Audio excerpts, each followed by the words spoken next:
What if the kindest person you know is also the most quietly broken? Think about someone in your life. Maybe it's a friend, a parent. Maybe it's you.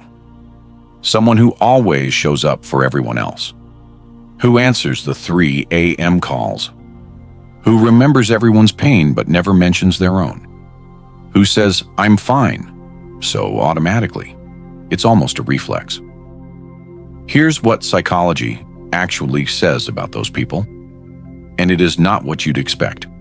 Because what looks like selflessness on the outside can be something far more complicated on the inside. Psychologists have a term for this pattern. They call it compulsive caregiving, and it shows up in very measurable ways. A study published in the Journal of Personality and Social Psychology by researchers Paul Hewitt and Gordon Flett found that people who consistently put others above themselves tend to score extremely high on something called socially prescribed perfectionism, meaning they feel this relentless internal pressure to be needed, to be good, to be indispensable. These aren't just nice people. These are people whose entire sense of worth is tied to being useful to others. And that one distinction, that small but enormous distinction, changes everything. So, where does this come from?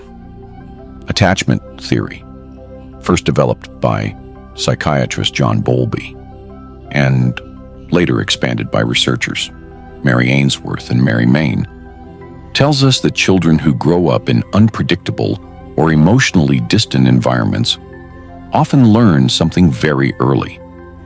They learn that love is something you earn, that if you take care of people well enough, they won't leave, that your job is to manage everyone else's emotional temperature because nobody was managing yours.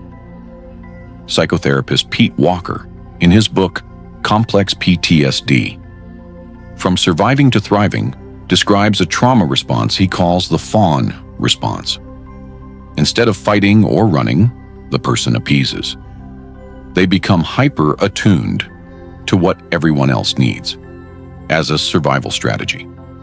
Walker describes it as, quote, a process of abandoning the self in order to manage the threat of the other. Not generosity, survival. There's a difference. Now here's where it gets serious.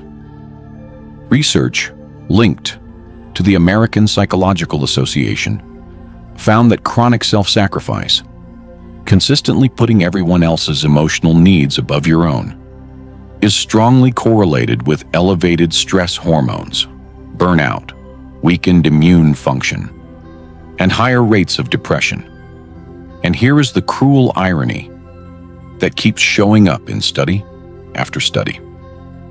People who habitually overgive tend to attract people who overtake.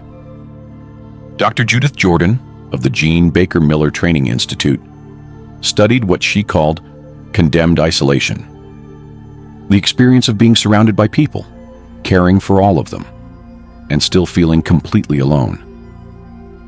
Because the connection being built only flows one way. The caregiver is known as a function, not as a full human being. A 2020 study published in Frontiers in Psychology confirmed this. People high in empathic concern reported significantly lower life satisfaction when that care wasn't returned in their close relationships. Being deeply caring doesn't protect you from loneliness. Sometimes it's the very cause of it.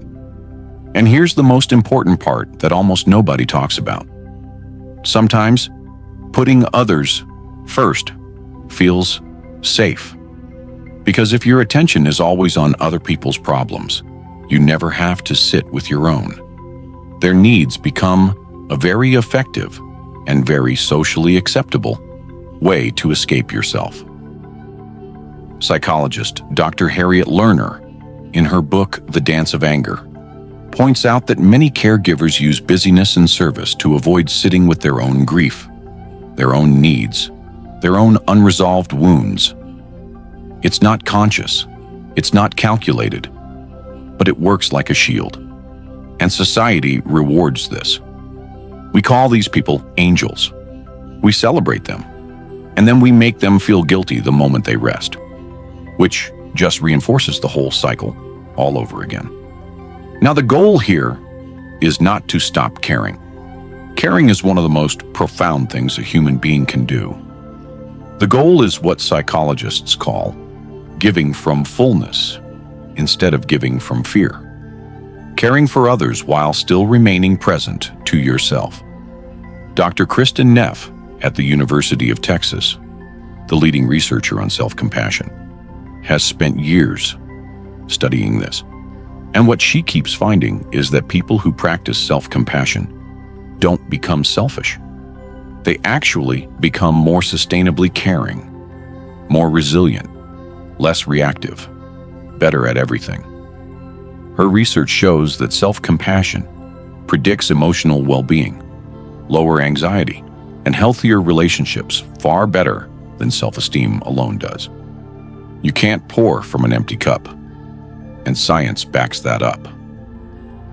If this hit home, share it with someone who needs it, because knowing you, you'll think of them before yourself.